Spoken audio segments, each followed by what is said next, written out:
Humans have been protecting their valuable possessions for as long as there have been individuals daring to take them, which seems like forever. Hence why from our phones to our doors, there's always a lock. So what's the history behind these two?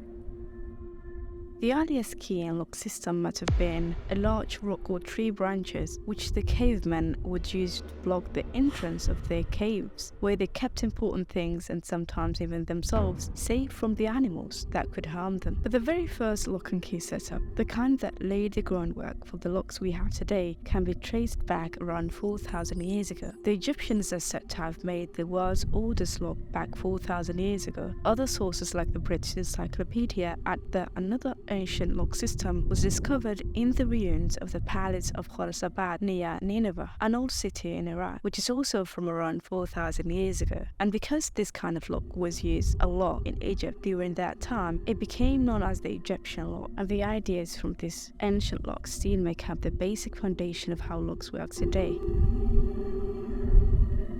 It comes from a time when cities were surrounded by walls and the gates were watched during the day and locked at night. The key represents the freedom for someone to come and go from the city whenever they want, like a good friend of the people who live there. The real key to the city would actually unlock the city gates, but giving someone the key to the city didn't always mean something positive. Until the 18th century, the key was a sign of people being free and cities being safe. When a city gave its keys to an army that was taken over, it meant the city was given up and letting the invaders in. Nowadays, a decorative key that doesn't actually work is given to important visitors, locals, or anyone the city wants to show respect to. This honor is called freedom of the city. It's like saying that being able to go anywhere in the city is a big sign of respect and appreciation. Fun fact though, Detroit City gave Saddam Hussein the key to the city in 1980.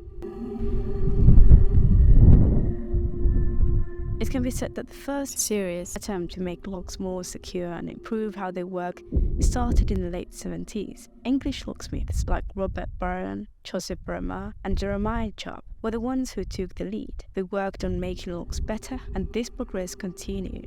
The peak of this improvement happened in the mid-80s, when an American locksmith named Linus Yale Sr. aimed to make locks even more modern. But the biggest leap was made by his son, Linus Yale Jr. In 1865, he came up with a pin tumbler lock, a small flat lock with a special key that was really hard to break into. This lock was the first of its kind to be made in large numbers, and is now the most popular and secure lock used for doors all around the world. Today we use lots of different locks and keys with many technologies and uses, from electronic locks to smart cards equipped with an electronic chip that act as keys.